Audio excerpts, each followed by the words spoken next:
जिस समय ये प्रेस का बुलाना और आपसे मिलने का समय तय हुआ था, उस समय ये परिस्थितियां नहीं थी जो आज टीवी पर या रात में जो हुआ है। समाजवादी पार्टी ने पहले भी कहा और फिर मैं दोबारा कहता हूं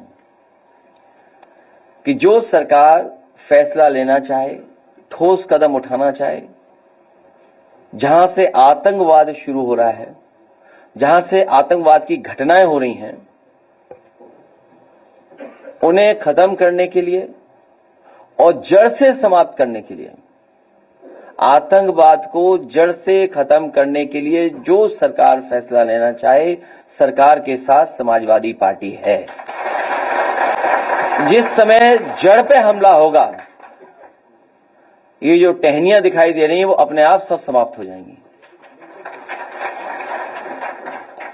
और सीमा की सुरक्षा के लिए हमेशा सजग रहना पड़ेगा।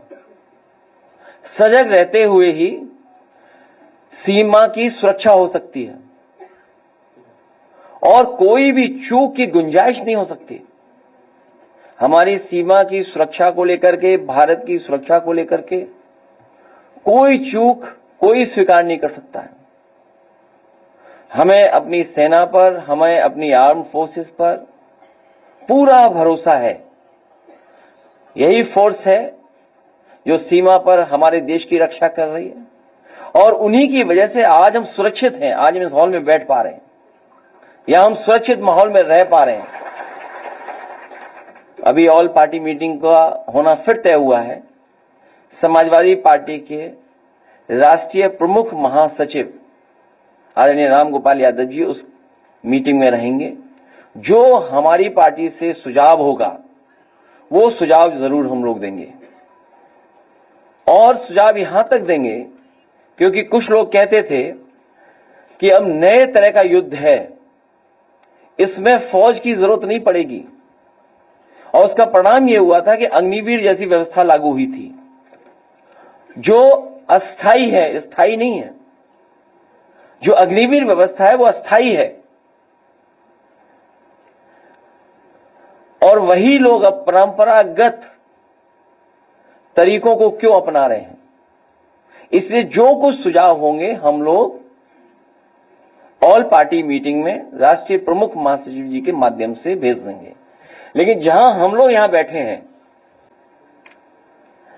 पॉलिटिकल है वो फैसला, मोटिवेटेड है और क्योंकि आप विरोधी हैं, आपसे उन्हें पॉलिटिकल लगता है कि ये हमें पॉलिटिकली कमजोर कर सकते हैं, इसीलिए सब पॉलिटिकल कार्रवाई हो रही है। अगर निष्पक्ष कार्रवाई होती तो शायद हम यहां जितने लोग बैठे प्रेस में नहीं बैठते, ना आपसे बातें कर रहे होते। उन्हें हाथा नहीं भाता, तिलक नहीं लुभाता।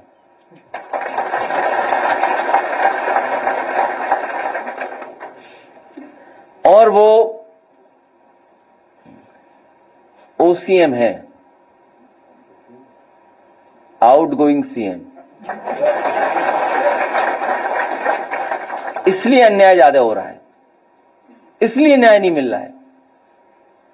2 डीसीएम भी हैं, डिप्टी सीएम, एक ओसीएम, 2 डीसीएम।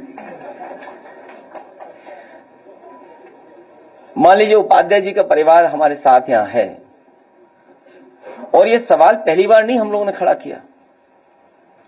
याद कीजिए वो समय, जिस समय हम लोग, आप लोग बात कर रहे थे, हमारे साथी बहुत सारे लोग कानपुर देहात पहुंचे थे। एक परिवार जिंदा जला दिया था। कहीं कोई सोच सकता है आज के समय पर कि ऐसी घटना हो जाए, बुलडोजर चले, झोपड़ी में आग लगे और जान चली जाए? जिंदा जला दिया। और जब उस परिवार का बेटा न्याय मांगने गया, उस सर्दी में कपड़े उतार करके उसको अपमानित किया, उसको पीटा गया, पुलिस के लोगों ने पीटा। ये जो हमारा परिवार बैठा है, हमारी पार्टी सबसे पहले पहुंची, और लोग भी पहुंचे, ऐसा नहीं है। हमारे लीडर ऑपोजिशन पहुंचे, कुछ तिवारी जी पहुंचे, और कोई परिवार ऐसा नहीं है जो समाजवादी था जो उनके घर परिवार नहीं पहुंचा। जो हम लोगों ने पढ़ा, जो जाना, वो यही था कि पुलिस पैसा मांग रही थी। ये पहली बार नहीं हो रहा, पुलिस पैसा मांग रही थी। मुझे याद है वो जौनपुर में उस समय टिकटॉक चलता था। एक बच्चे ने केवल टिकटॉक बनाया, पुलिस को नहीं पसंद आया, पुलिस ले गई। उसके पिताजी को बुलाया कि पैसे चाहिए, हमें इतने पैसे चाहिए, नहीं दोगे तो आपका बेटा नहीं छोड़ा जाएगा। इतना पीटा कि जान चली गई। ये कस्टोडियल डेथ सबसे ज्यादा हो रही है। यूपी नंबर 1 है कस्टोडियल डेथ में। ये कौन दे रहा है आजादी कस्टोडियल डेथ के लिए? किसके कारण ये हो रही कस्टोडियल डेथ?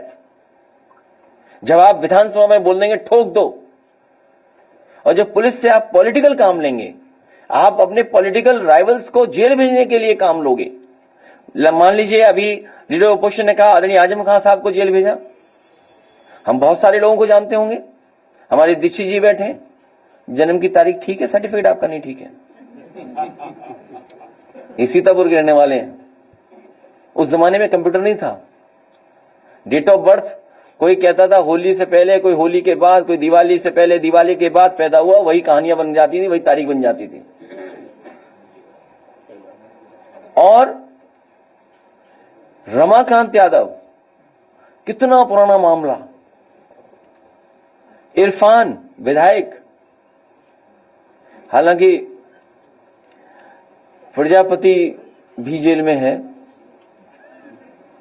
अभी उसका परिवार, जब हमें राज्यसभा का चुनाव था उस समय मिले परिवार के लोग मुझसे आए, बोले कि हम बड़े संकट में हैं। मैंने कहा क्या हुआ? बोले मुख्यमंत्री जी ने हमें बुलाया और मुख्यमंत्री जी ने आश्वासन दिया है कि प्रजापति जी के सब मुकदमे वापस हो जाएंगे, केवल हमें वोट दे दो। सोचिए, प्रजापति जी परिवार ने वोट दे दिया वहां, क्या प्रजापति छूट गए? तो ये वोट के लिए कुछ भी कर सकते हैं, ये ऐसी ही सरकार है। इसलिए हम सब मिलकर के इस सरकार को हटाने का काम करेंगे और हम अपने सभी लोगों को भरोसा दिलाते हैं, पीडीए में आप भी हैं। जब कभी भी आप अपना नाम शॉर्ट में लिखते होंगे तो पीडी लिख देते थे होंगे। कुछ लोग जानते होंगे, अगर लिखना है शॉर्ट में लिख दिया पीडी, तो आप तो पहले से ही इसमें पीडीए में। और हर पीड़ित के साथ हैं हम, हर दुखी के साथ हैं, हर व्यक्ति जो अपमानित हो रहा है उसके साथ हैं। और मैंने तो कई बार का ऑफर कहता हूं कि ईडी जैसा डिपार्टमेंट होना चाहिए। और अगर फाइनेंशियल चीजें देखी जाए तो बहुत से लोगों पे उंगली उठ रही है, बहुत से लोगों में।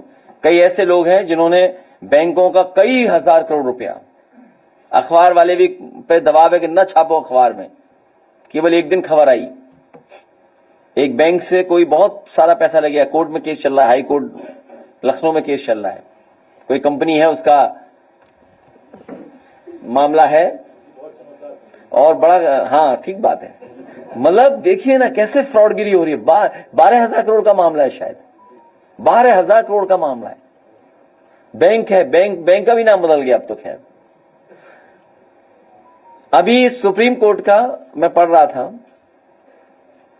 कि कोई भूषण स्टील है, उसका मामला कुछ हुआ है, कोई नया मॉडल निकाला था और कोई बहुत बड़े उद्योगपति उन्हें दे दिया, वो अखबारों में छप रहा है। हाँ, वो एक फार्मूला है, एनसीएलटी का तो है, लेकिन एक वो स्कीम बनाई है उन्होंने। मैंने पहले भी कहा और फिर कहता हूं, हम लोगों पे तो आरोप लगाती है भारतीय जनता पार्टी, न जाने कैसे कैसे आरोप लगाती है, लेकिन भारतीय जनता पार्टी हर स्कीम पैसा कमाने के लिए बनाती है। वही हुआ जो हुआ है वहां पे, भूषण स्टील और एक बड़े उद्योगपति उन्होंने ले लिया बड़ा कारोबार।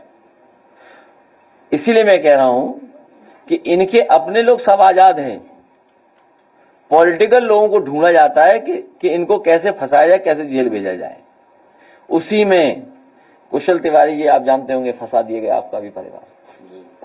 वो आपको इसलिए फंसाया गया, हाथा दूर नहीं है आपके यहां से,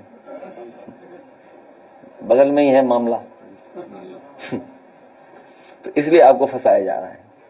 आपको बिल्कुल फिक्र नहीं करनी चाहिए, लड़िए आप, हम लोग आपके साथ हैं।